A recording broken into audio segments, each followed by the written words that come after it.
Yeah. By the way, yung totoong mahilig sa pag-PI, 'di ba, sumuporta na. Alam mo kung sino 'yon? Yung mahilig Sino ba? mag-PI.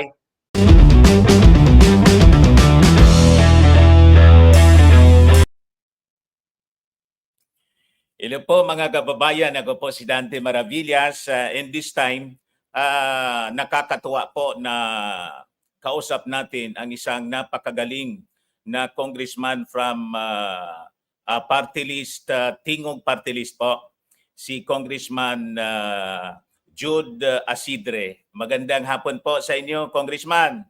Kumusta po kayo? Magandang hapon. Magandang hapon, Boss Dante, Idol. Dante na lang po. Magandang hapon din sa mga nanonood sa atin at nakikinig ngayon po. At nakita ko po kasi na napakaganda yung ginagawa ninyong activity sa Tingog Party List at mayroon pala kayong ongoing ngayon na Tingog Kalusugan Caravan. Pwede pong maikwento ninyo ito sa amin, Congressman? Yes, meron tayo ngayon, no? Ginagawa natin to linggo-linggo sa pakikipagtulungan sa Governor Benjamin Romualdez General Hospital. Meron tayong lingguhang tinatawag natin Kalusugan Caravan. Itong ating medical caravan ay hindi lang po parang yung normal na medical mission. Meron po tayong libreng laboratory, mula po ultrasound hanggang ECG, hanggang X-ray, CBC, at meron po tayong mga espesyalistang dinadala, internal medicine, ENT, mga surgeons, meron din tayo mga pedia, adult medicine, no? Tapos meron din tayong namimigay din tayo ng mga mobility aids, mga tungkod, mga wheelchair, meron ding iba namimigay tayo ng BP apparatus or glucometer, or meron din eyeglasses, reading glasses, prescription glasses. Meron nga tayong dental services. Ang Mhm. dental services natin hanggang ho sa libreng pustiso. Yan po ang binibigay nating serbisyo. Lumilipat po tayo na by town, no, every week dito sa Leyte, at sa susunod na buwan hindi lang ho sa Leyte at Samar natin siya gagawin na rin natin siya sa Metro Manila at sa iba pang parte ng Luzon at sa Mindanao. Yeah. Kailan pa to nagsimula po na programa ng Tingog Ah, Party List, na-launch na, Congressman? na-launch po itong ating Kalusugan Caravan last year pa po, no. Meron tayo mga dry runs kung tawagin, no, yung mga pasimulan nating medical mission, pero yung actual talagang run ng ating alagang tingog, ano, yung ating Kalusugan Caravan dun sa Mindanao at sa Luzon, no, ay mangyayari po sa susunod na buwan. Wow! So, pati pala kami dito ano, puwedeng abutin kami rito, Congressman, sa lalawigan ng Albay ng Yes. Tingog Party List ano, Kalusugan Caravan? Well, sana ho magkaroon tayo ng pagkakataon na mapasyalan ho yung ating mga sumusuporta sa atin. Kasi po ang gusto po nating mangyari, una sa lahat, Sir Dante, aaminin ko po, hindi ho lahat natin mapupuntahan, 'no, kasi sa limitasyon po ng panahon, ng ating ding resources. Pero ang ginagawa ho natin, kasi kung makikita mo siguro yung mga pictures, 'no, we really provide quality healthcare service, 'no, kumpleto. Pati yung CBC mo talagang makikita nila. Ang ginagawa lang ho talaga natin ay magkaroon din ng pagpapatunay na ang gobyerno ay merong mga programa na katulad nito, na handa ang gobyerno na sumuporta at maglingkod sa ating mga kababayan, lalo na sa usaping medikal, 'no. Yan po talaga ang gusto naming ipaabot, the certainty and consistency of health that we want for our fellow Filipinos. Opo. Papaano makapag-avail po? Sino-sino yung mga qualified na makapag-avail sa inyo pong Kalusugan Caravan? Ang ating Kalusugan Caravan actually kinakandak natin in partnership with the LGU, kasi hindi lang ho isang araw 'to, actually meron tayong lead time na kailangan mga 2, 3 araw, kasi lahat po ng mga pasyente natin pre-registered. Pre-registered in the sense na alam natin kung sino ang kailangan i-prayoridad, bigyan prayoridad, at pangalawa, para alam din namin, mapaghandaan namin kung ano yung mga serbisyo medikal na kailangan nila on the day of the clinic itself. So, normally po puwede tayong lumapit sa ating mga meron po tayong network 'no, Sir Dante, ng mga Opo, opisina ng Tingog Party List, sa mga tinatawag nating Alagang Tingog Centers. There are about 96 of them. Kahapon may dalawa kaming binuksan sa Malabon at sa Caloocan, pinakabago nating mga Alagang Tingog Centers. Sa susunod na linggo, magbubukas tayo ng Tingog Center natin sa Mindoro. So itong mga Tingog Center, ito po yung puwede nating lapitan kung meron tayong nais na lugar na puwedeng madala ng ating mga kalusugan karawan. opo. We just hope na magkaroon din ng isa dito sa amin po sa Bicol Region, at least dito po sa Regional Center. Ang Regional Center po ng Bicol Region is Legazpi City, Albay. In which case, dito po ako naka-base sa congressman. Pwede akong tumulong sa inyo as a volunteer coordinator kasi hindi naman sa akin po iba yung ganitong uri ng pagtulong kasi galing po ako sa mainstream media and we have our foundation din noon, and I worked for almost close to 40 years sa mainstream media. Kaya lang ngayon, nag-retire na ako and nandito ako sa vlogging sa social media. But still, so excited na makatulong sa ating mga kababayan. At natutuwa ako, you have this program sa Tingog Party List po, Congressman. Sige po, pag-usapan po natin, siguro sa mga susunod na mga buwan 'no, maisama din natin yung lugar po ninyo. Opo. So may mga schedule na po kayo nito all throughout the country? Meron po, pero normally po we directly engage with the partners. Puwede pong Opo. LGU, puwede pong mga, partner na private individuals, ta's sila po yung nagdi-disseminate ng information. Kasi alam mo naman, Boss Dante 'no, iba-iba din yung mga patnubayan per area. Minsan mas pabor sa kanila yung isang sistema, minsan naman may sistema na magti-ticket, pero yung iba pre-register, may iba may pre-assessment. So hinahayaan po natin ang ating mga private, individual na partners o ang ating mga LGU partners na silang mag-announce kung ano po ang mga susunod na mga lugar kung saan pupuntahan natin So ang right ating now po, yung kalusugan nangyayari karawan. ngayon diyan sa sa Leyte ngayon, purely kalusugan caravan o all throughout na yung 'di ba may mga ginagawang serbisyo fair po yung ating Yes, administrasyon? itong ating kalusugan caravan 'no, ito po ay ginagawa natin, health lang talaga sila naka-focus. Meron naman Opo. tayo, ito po ay programa ng ating pangulo, kasama po ang ating House Speaker at in a way kasama din ang Tingog Party List. Meron tayong tinatawag, siguro yung you're pointing out to the Bagong Pilipinas Serbisyo Yes. Fair, na Opo. ang pinaka-last na ginawa natin ay dun sa Sultan Kudarat. Opo. So parte din siya po at sama-sama Ay yung different magkaiba po agencies. sila, magkaiba po. Magkaiba Magkaiba siya. kasi sa ating Bagong Pilipinas Serbisyo Fair meron tayong medical mission at meron din tayo yung tinatawag nating Love for All. Ito po yung programa ng ating unang ginang kung saan katulad po ng ginagawa din natin sa Tingog, meron din tayong free check-up, free medicine at free laboratory test. Opo. Yung right now na ginagawa ninyo diyan ngayon, ilang araw po siya na kalusugan caravan? Usually ang Kalusugan Caravan 'no, kasi ginagawa nga natin 'to siya weekly, dito lang sa Leyte at sa Samar, at hopefully next month sa ibang parte pa ng ating bansa. Isang araw lang ho talaga yung actual na check-up, yung actual na pag-test. Pero days before that po, meron po niyang mga screening, kasi ang puwede nating ma-accommodate every time meron tayong Kalusugan Caravan, mga 500 lang ho, kasi medyo matagal ho. Like for example, yung ECG, yung capacity natin at hindi ho kakayanin ng mas sobra pa sa 500. So, we make sure also na yung pinakakailangan ng priority ang nauuna, kaya may pre-screening tayo. Pero hindi naman ho natin pinapabayaan yung iba, kasi yung medyo malakas naman o yung medyo kaya pa naman ay binibigyan din natin sila ng medical assistance para puwede silang lumapit sa pinakamalapit nilang ospital hindi man sa parehong araw o sa mga susunod na linggo, sila din ay mabigyan ng atensyon medikal na kailangan nila.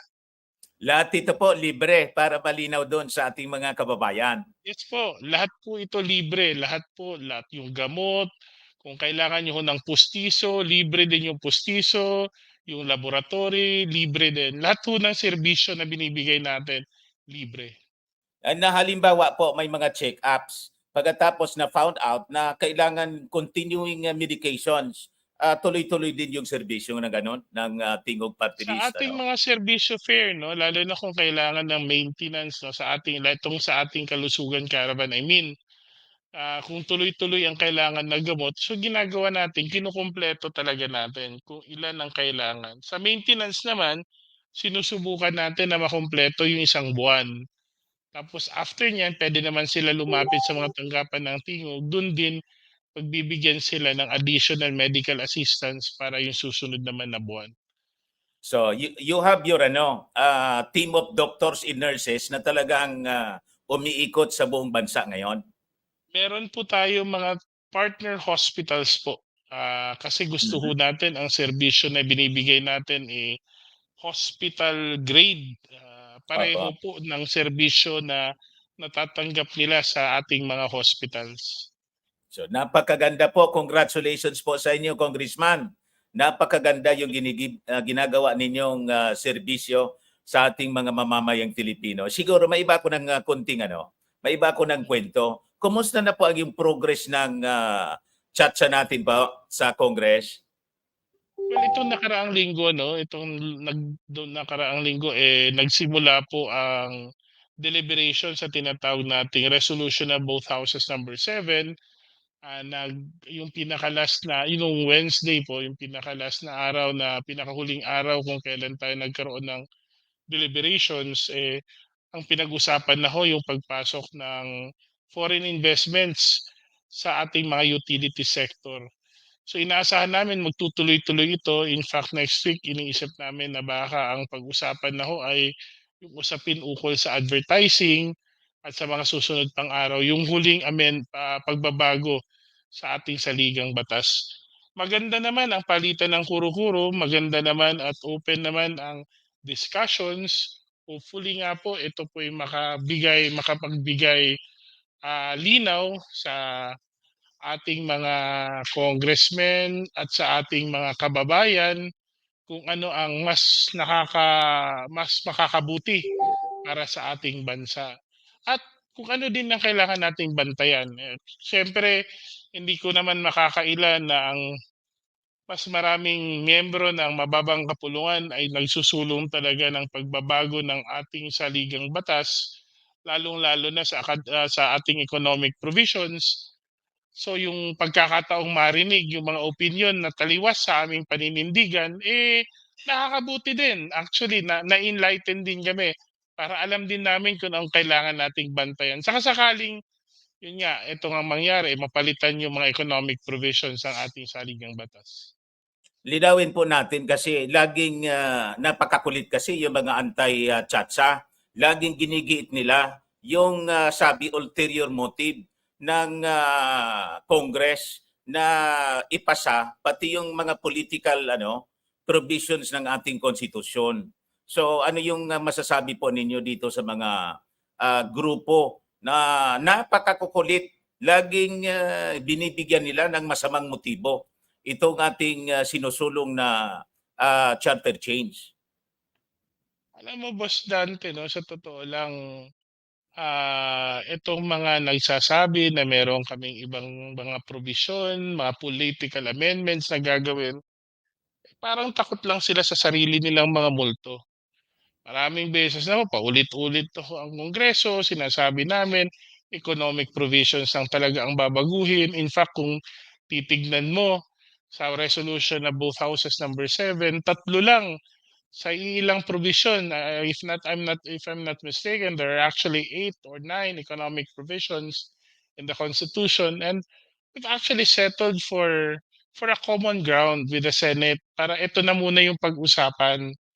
Kasi mahirap po ano, ako naiintindihan ko naman ang mga hindi naniniwala na sa charter change na ginagawa natin kasi yun nga, ito yung unang pagkakataon na magbabago tayo ng ilang probisyon sa ating konstitusyon. Normal lang ho na may matatakot, normal lang na may magdududa, normal lang na merong may pag-agam-agam. Ang hindi ho normal, ang hindi ho mabuti, yung mawawalan na tayo ng tiwala sa mga sistema. Alam niyo ho, kung hindi talaga ka panipaniwala, kung hindi ka panipaniwala, hindi epektibo at hindi kailangan magbago ng mga nasa ating konstitusyon, eh sana hindi na binigyan ng pamamaraan ng pagbabago. Sana wala ng ganung probisyon.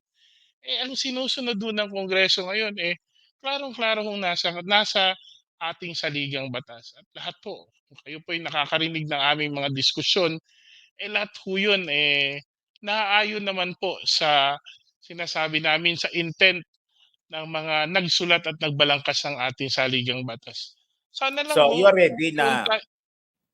you're ready na i-adapt yung as per instruction din ng ating Pangulong Bongbong Marcos na you lead niya yung Senado. Then the Congress will just adapt kung ano yung uh, gusto ng Senado na okay na sa kanila, nakasintro lang doon sa economic provisions.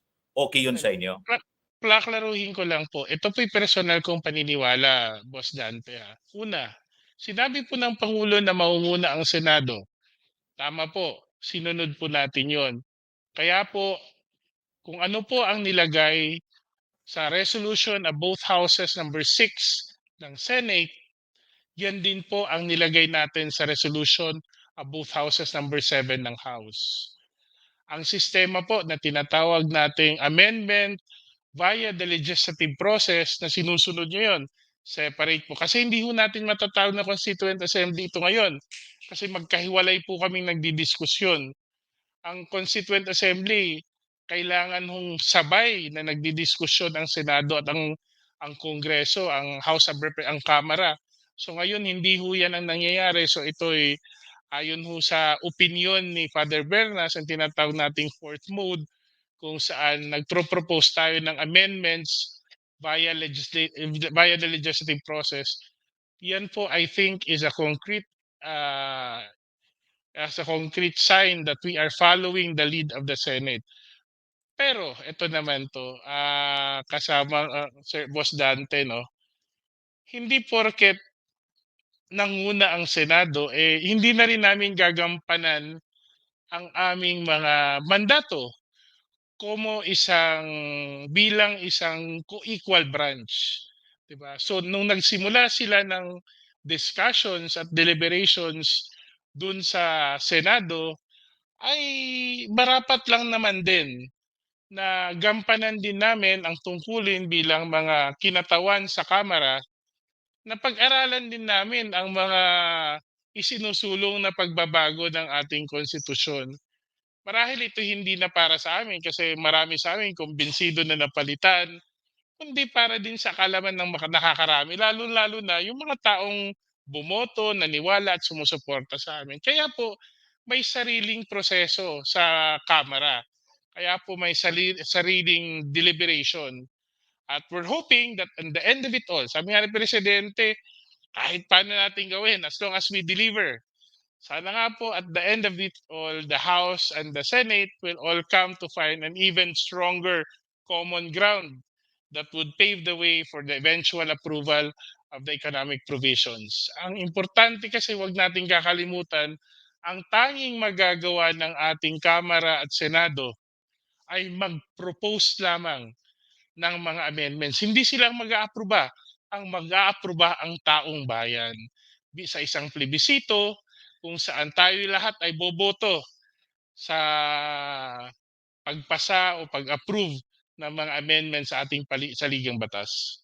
Laging ginigiit ng mga senador na dapat separate voting. Ano yung masasabi po ninyo? Well, ginigiit ng mga senador na separate voting, since sila naman ang pumili ng proseso sa pamamagitan ng amendment using the supposed fourth mode, no? Talagang magiging separate ang voting yan. Kasi kung ako naman ang tatanungin mo, kung pag-uusapan natin ng Constituent Assembly, ay dapat joint voting 'yan. Kasi po alam ko ho may mga iba ang paniniwala, ibang paninindigan kasi sasabihin nila na, ah, ito ay bicameral Congress 'no. Pero marami kasing instances na kahit bicameral ang Congress, kung ang ginagawa na ng Kongreso hindi na magpapasa ng batas, if it is outside the lawmaking role of Congress, then ito na ay nag-e-exercise ng tinatawag nating constituent powers ng Congress. So naniniwala ako na ang pagboto ng Kongreso 'no, kung ito na ang Kongreso, ang Senado at ang Kamara ay magkasama na bilang isang constituent assembly, hindi na ho sila mambabatas. Kasi una, hindi naman sila gagawa ng batas, kami naman ay magpro-propose ng amendments. At dahil doon, hindi na kailangan na kami ay bicameral. Katulad po yan, like for example, Boss Dante, pag kami ay nag-aaproba ng pagdeklara ng martial law, after a certain period of ilang oras, kailangan mag-convene ang Kongreso, bumoboto po kami hindi separately. Bumoboto po kami ng Joint. together, we vote jointly. Sa pag-suspend po ng writ of habeas corpus, we vote jointly. Ang pag-confirm ng appointments ng presidente sa Commission on Appointments kung saan may mga kinatawan ng Senado at ng Kamara, sila din ay bumoboto ng jointly.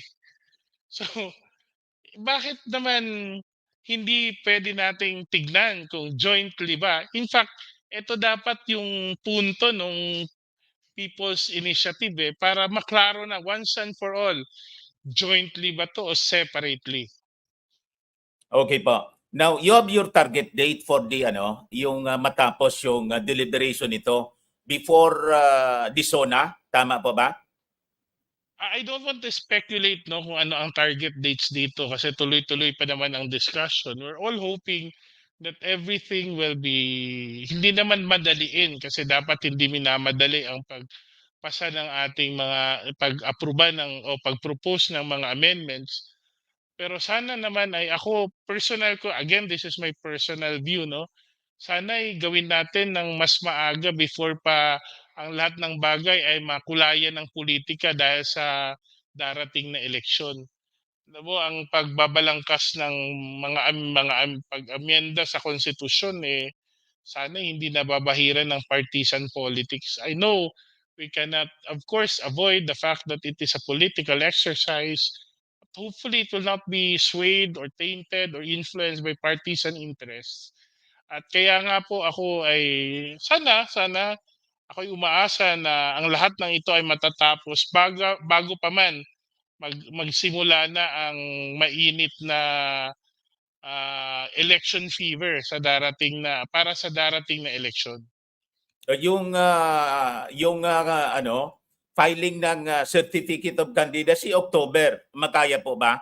At saka yung proposal ng ating pangulo na sana gawin yung plebisito sabay sa eleksyon. Kaya po ba? Iginagalang ko po yung posisyon ng presidente ng ating pangulo na sana po ay matuloy. At wala naman hong problema sa gano'n. Yun lang ho ako personally, mas maganda po na hindi po siya mabahiran ng nung partisan political dynamics na kaakibat na maisasabay siya sa eleksyon 'no. Para naman kung ano ang nasa konstitusyon tunay nga na sabihin na lang natin na will talaga ng tao na hindi siya nadadala lang ng ibang mga paninindigan lalo na mga opinyon tungkol sa politika. So you Kung sa prefer na before matatapos siya election, before October, ako personally I prefer it should be done before the election. yung plebisito separado sa eleksyon? Yes, yes. If it were up to me, well, I respect the president, of course, and if the president so decides for things to be this way, then we will of course support the decision of the president. But if we were to be asked about our opinion, of course, we would hope that the exercise, yung plebiscito, would be separate from the elections of the midterm elections. Tingin ninyo masisway ng ating Pangulong Bongbong Marcos din in case ganon ang dapat sana na mangyari, pati yung ating mga senador, masisway sa Hindi ganong lang ano? ako, I cannot speak for the president, I cannot speak for the friends in the Senate, no?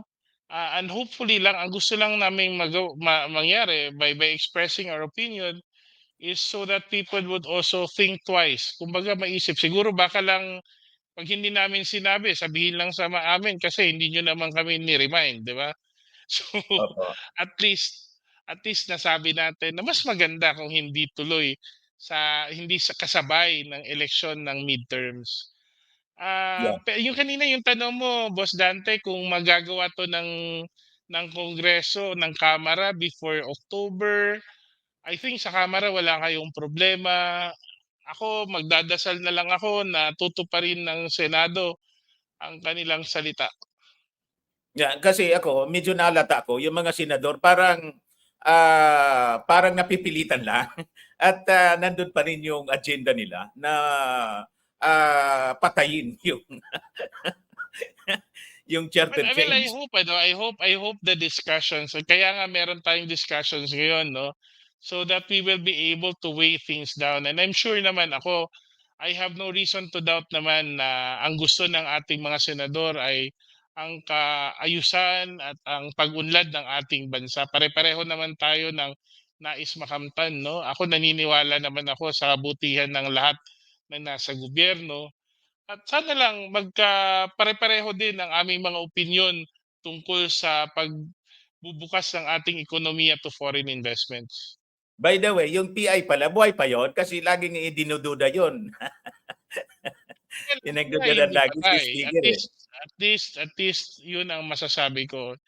It's still there. The COMELEC has simply suspended the submission of the signatures, the acceptance of signatures, and hopefully no, that would still remain. Kasi alam mo ba, ang PI talaga for me is given the provision that needs to be discussed in the PI, tama ka eh. Dapat ang tao na lang ang mag-decide kung Opo. separately or jointly talaga yung pagboto. Kasi kung sasabihin nila na ito talaga ang intent ng mga bumalangkas, ito yung layunin ng mga bumalangkas ng ating saligang batas, eh noon ng plebisito naman tayo ng 1987, hindi naman nila in-explain ng ganun eh. Binigay lang naman sa ating yung konstitusyon. Pinaaral, pinabasa, hindi naman kasama doon yung fine print eh. Hindi naman Opo. sinabi doon na ito yung intention ng framer. Siyempre, kung ako ang boboto para i-aproba ang konstitusyon ng 1987, kung anong nakasulat doon, yun din yung pagkakaintindi ko. Yeah. By the way, yung totoong mahilig sa pag-PI, 'di ba? Sumuporta na. Alam mo kung sino 'yon? Yung mahilig Sino ba? mag-PI, yung sa Davao. Ano po yung masasabi ninyo na ngayon suportado na daw niya yung ano, yung Chacha. Okay sa kanya. Well, Basta't we walang welcome, extension na no? niya ng present ano. We welcome the position of the former president. We thank him for those statements. But then again, I hope that it will not also, sabihin na lang natin, hindi lang malihis yung atensyon, no? Hindi malihis yung yung totoong issue, no? Minsan kasi 'pag napapasukan tayo ng ibang personalidad o ibang interes, nalilihis ang atensyon sa tama. So, mas maigi na lang siguro, Boss Dante, na pasalamatan natin ang dating pangulo sa kanyang opinyon at igalang natin 'yon. Maganda nga kasi lumambot at saka kumambyo na. Binaligtad lahat yung ganyang sinabi, pati yung masamang akusasyon sa ating Pangulong Bongbong. Well, hindi ko rin alam, baka bukas iba din yung sabihin, eh. So ngayon po, by the way, yung ating Speaker of the House laging pinagdududahan na parang anyang may ambisyon. Napakatagal pa naman yung 2028 presidential elections. At wala man tayong naririnig galing sa kanya. Ako nga napunta na dyan sa Leyte, tinanong ko yung mga taga Leyte kung may naririnig silang galing man lang sa kampo ng speaker na may plano kasi napakatagal pa. Anong masasabi po ninyo dito sa mga siging duda kay Speaker Martin Romualdez na may ambisyon sa mas mataas na posisyon na kung saan yun ang nagiging dahilan kung bakit ayaw tigilan na ngayon? Nang alam na Alam po mo ninyo alam kung anong kampo yung ayaw tumigil sa paninira. alam niyo ho, sa totoo lang, ako kasama ko madalas ang ating speaker. Hindi lang dahil siya ay speaker natin, kundi dahil ako po ay naging staff din niya nung ako'y hindi kongresista pa at ako naging chief of staff din ni Congresswoman Yeda Romualdez. Ang alam ko sa ating speaker ay nung na ang katangi-tangi lang na goal niya sa buhay ay mapaglingkuran ang ating bansa ng maayos. Nung panahon po siya na majority leader, panahon po 'yun ng COVID, pumapasok po kami araw-araw. Kung online ang iba po, kami pumapasok kami, late pa kami umuuwi. Gano'n po ka-dedicated si Speaker Martin Romualdez sa kanyang ginagawa. At I think dahil diyan, hindi lang siguro tayo sanay 'no, sa gano'ng klaseng speaker. Hindi tayo sanay sa gano'ng klaseng lingkod bayan na hindi lang hindi lang sa opisina nakaupo, hindi lang dun sa mga meeting nakaupo, kundi umiikot talaga at pinapansin ang kalagayan ng ating mga kababayan. Ako hindi na nagtataka kasi gano'n naman talaga siya magtrabaho, napakasipag, napakabuting tao. Kung lalagyan ho ng kulay political, nasa sa kanila na po 'yun, eh. Ako lang ang masasabi ko lang maayos na tao si Martin Romualdez at kung ano man itong mga kinukuwento or mga sinasabi nila na tatakbo, antayin natin si speaker mismo ang magsabi, eh. Pero sa tingin ko sa ngayon mas gusto niyang pagbigay pansin, mas malaking pansin yung mga dapat naming gawin sa Kongreso at yung mga dapat naming gawin sa distrito niya at sa mga lugar kung saan nandun ang Tingog Party List. Yun nga po, kasi nakikita ko din, napapansin ko kasi lahat siya all out support talaga kung anong ginagawa ng ating Pangulong Bongbong Marcos. Extension siya ng ating Pangulong Bongbong Marcos, yung hindi naman punta ng ating Pangulo, siya yung pumupunta. So tingin ko nga, imbes na i-appreciate, pinagdududahan yung ating Speaker of the House, hindi ko nga maintindihan din eh. Alam niyo siguro yun din yung isa 'no, yung pagkamalapit ng ating ng ating speaker sa presidente, pinsan yan, eh. Oo nga And I po. think, hindi lang dahil sa mabait na tao at mabuting tao si speaker, mabait din na kamag-anak, eh. Opo. Alam niya na kailangan ng presidente ng suporta at sa lahat at sa tanang panahon pinakita ni speaker na nandiyan siya. Eto babalikan ko na lang, Boss Dati Dante po. 'no, nung tumakbo si speaker nung 2022, ninais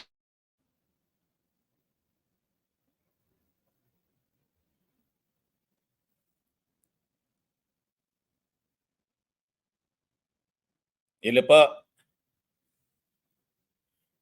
Congressman.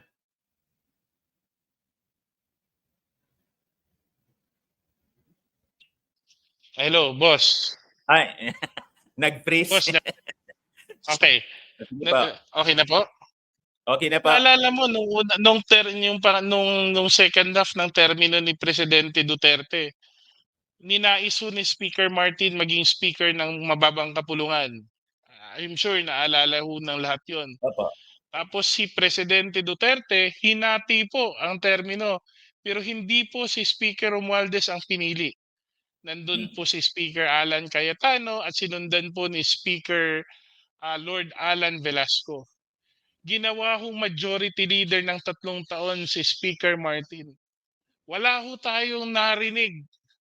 Wala ho tayong narinig na reklamo, wala ho tayong narinig na frustration, wala ho tayong nakitang sabihin na lang natin pag-aayaw mula sa kanya. Anong nakita natin? Ginandahan pa niya yung trabaho na binigay niya. Hindi yun yung, kung siisipin natin, hindi yun yung trabaho na hiningi niya eh. Yung nais niya sana maging speaker, hindi siya napagbigyan. pero hindi siya nag-iba ng pakikitungo sa presidente, nandun yung paggalang, nandun yung pagsunod at ginawa pa niya ng maganda yung trabaho niya. Kung maalala mo, yung lahat ng mga batas na kailangan natin kontra sa COVID, yung Bayanihan 1 and 2, si Speaker Martin Romualdez ang nag-usher. Siya mismo ang naging timon sa pagpasa ng mga batas na 'to. So, kung ambisyon lang, maraming beses ko nakita si Speaker Martin na mas nangibabaw ang kanyang paglilingkod bayan, ang kanyang puso para sa bayan kaysa sa pansariling ambisyon. Hindi ko masasabi na ayaw niyang magpresidente, hindi ko naman siya narinig yung sinabi yon. Pero alam ko na kahit anong posisyon na ibigay mo sa kanya, gagampanan niya ng maayos kasi mas nangingibabaw sa kanya ang puso mapaglingkuran ang bansa natin. At ang maganda sa pag-ugali niya, ako hindi ko man siya personal na kilala, hindi pa nga kami nagkakausap ng personal. Yung bang parang kambal kwan siya, kakambal ng ating Pangulong Bongbong Marcos, hindi lang pinsan, pati sa pag-ugali, very calm siya, kalmado lang siya. Kahit pinagsasalitaan ng kung ano-ano, yung ang nangyari sa Japan, nakakainit ng ulo yun, na ako tingin ko sinadya yon na tinusok yung pagmumuka ng ating Speaker of the House. Pero nakangiti pa rin siya. Kalmado lang siya. Ganon ba talaga siya, Congressman? Sa mga panahon na magkakasama kami, ako so kukuwento ko na lang sa'yo Boss Dante, ako po'y kinasal sa Bangkok, kasi ang asawa ko Thai. Ang Opo. tanging ninong ko lang sa kasal, si Speaker Martin. Hindi ho ako congressman nun, ako lang yung empleyado nila. Ang kasal ko ho nagsimula ng 6:00 ng umaga, ng umaga. Natapos po yung kasal 3:00 ng hapon. The whole time nandun po si Martin Romualdez. Siguro naman 'pag gano'n na personal ang experience mo, makikita mo yung tunay na na tunay na katauhan ng isang tao. Yan, parang sabi ko, ang napakabait na tao itong si Speaker Martin Romualdez. Kasi kung iba-ibang mga politiko baka Maliban nakapagbitaw lang na dun rin 'no, ng mga masasamang maliban lang Boss Dante na hindi siya nagsasalita, hindi rin siya nagpapapigil sa mga dapat niyang gawin. opo, Kasi kung iba 'yan, 'di ba, puwedeng tatahimik ako, wala na rin akong gagawin. Pero oo nga siya, po. hindi siya nagpapataranta. Naipasa ng Kongreso ang mga batas na dapat maipasa, yung mga priority bills way ahead of schedule. Whenever the president asks that something be approved of the House, he takes charge and makes sure that he is able to bring together enough votes to support the president's agenda. Alam mo, every week may meeting yan ng mga leader ng mga iba't ibang partido. Kinakausap ni Speaker Martin Romualdez para mailahad lahat before siya magdesisyon. Tinatanong at isinasangguni muna niya sa mga leader ng mga partido kung ano ang nararapat na aksyon sa mga isyong hinaharap natin. Hindi lang ho mga leader ng partido, minsan hinaharap din niya yung mga leader ng mga regional blocks, yung mga regional groupings. At minsan kahit yung mga bata na mga congressman, binibigyan din niya ng oras na makasama pa kahit lunch lang or dinner or hapunan para kasi alam ako ito medyo personal na 'to 'no. Ang pinakamagandang trait ni Martin Romualdez, strongest trait ni Martin Romualdez, ay magaling si Martin Romualdez makinig. Mm. Magaling makinig si Speaker Martin Romualdez. Kaya nga po siguro nasasabi nila, mas konti ang salita, mas maraming gawa. So makikita yon doon sa naging accomplishment ng Congress na despite na kung titingnan mo, yung Senado 24 lang sila. Pero sa accomplishment po sa mga naipasang mga batas, kokonti sila. Nakita ko 30% lang yata yon. Pero kayo, almost lahat ng nasa lista ng ating Pangulo sa LEDAC ba yun? Naipasa ng Congress na you are more than 300 members? Boss Dante, kung ganyan din naman kasipag ang speaker, anong rason namin para magtamad-tamaran, 'di ba? Oo nga po, nakakahiya naman. Di ba? Congressman. By the way, maiba ko ng Yes. topic. Last ko na ito.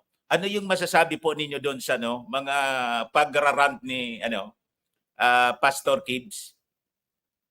Alam mo, Boss Dante, mas maraming problema ang bansa kaysa patulan natin yung mga rantings ni Apollo Kibuloy.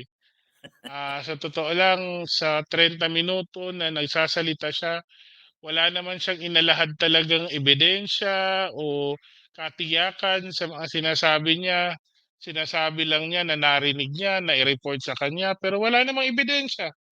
At napaka-iresponsable para isang tinatawag na alagad ng Diyos o alagad o tawag sa kanya appointed son of God na paratangan ang ating mga otoridad, ang may kapangyarihan, ibalewala ang sistema ng ating hudikatura at ang ating kongreso, na ang tangi lang naman nating gustong gawin niya ay harapin niya ang mga ikinaukulan para magkaroon ng pagkakataong maitama din niya o mabigyan niya ng kaliwanagan ang mga ibinabato sa kanyang paratang. Yun lang naman yun eh. Kung wala ka talagang kasalanan, at kung naniniwala ka na nasa iyo ang kabutihan, bakit kailangan mong sirain ang iba? Sirain ang Pangulo, sirain ang ating speaker, ang ating unang ginang, para lang masabi na ikaw ay tama. Ay napaka-unfair naman po yun. Kaya ako po, sa totoo lang, I prefer not to comment on the rantings of Apollo Kibuloy. Kasi ang taong ganyan, siguro ko siya na lang siguro ang makakapag-depend ng sarili niya kung dun na lang tayo makinig kung handa na rin siyang humarap sa sa mga na dapat niyang harapin. Member ka po ba ng committee nung nag-imbestiga doon sa SMNI? Bilang Deputy Majority Leader, tayo po'y kasama ng lahat ng komite sa Kongreso. Although hindi tayo nakakatutok doon the whole day, no? We only get the briefing at the end of the day kasi yun nga, sabay-sabay minsan ang mga hearing natin sa Kongreso. So, March 12 yung hearing, di ba? At Yes, pag nag-fail siya na mag-appear, iko-contempt na siya ng Congress and if hindi siya ipapatupis na siya sa oo, mga pulis. Ganon yung tama po mangyayari. kayo kasi na-issuean na siya ng subpoena po, eh. At nasa tama po ang Kongreso na 'pag hindi siya nagpakita at hindi niya sinunod ang subpoena, ay sa susunod na pagkakataon dapat puwede na siyang paaresto ng Kongreso. Opo. So, maraming salamat po. Baka may mga gusto ka pang announcement na gusto mong iparating sa ating mga kababayan. Please go po. Go on po, So, Congressman. sa ating mga kababayan, una sa lahat maraming salamat sa patuloy ninyong suporta sa ating speaker at lalong-lalo na sa mga kasamahan namin sa Tingog Party List. Ang ating mga tanggapan ay bukas po para tumanggap ng mga request, yung mga medical assistance, burial assistance, at kung ano daw pang serbisyo, nandun po tayo. Almost 96 localities all over the country, meron po tayong mga serbisyo para po sa mga nangangailangan. Ito may papakita ng ating commitment, patuloy na commitment for public service, and of course, in support na rin sa mga advokasya ng ating kasalukuyang Pangulo, si PBBM, ang ating speaker, at sana ho sa patuloy natin sa lahat ho ng hinaharap. Alam mo, hindi naman masama na merong mga pagkakataong magkakasalungat ang ating mga opinyon at kuro-kuro. Hindi naman masama na may mga panahon talaga na medyo magkakaiba tayo ng paniniwala kasi yun po ang kagandahan ng demokrasya. Pero sana po sa lahat ng pagkakataon, hindi ho natin makalimutan na tayo po lahat ay Pilipino. At ang tanging magpapaunlad sa bansa natin ay hindi kung paano natin hilain ang isa't isa pababa, kundi paano natin magtutulong itulak ang ating mga sarili pataas. Maraming salamat po. Opo, maraming salamat po, Congressman. At in case kayo ay magdesisyon na mapunta dito sa amin sa lalawigan ng Albay, feel free to coordinate with us. At we are so much willing na sumuport po sa inyong mga activities dito sa Tingog Party List, Kalusugan, Caravan po. Maraming salamat. Asahan niyo po 'yun. Boss Salamat Dante. po. Maraming salamat po. Bye-bye po, Congressman. God bless. Bye. Meron pa. Sir, may gas daw kayo, sir. Ano?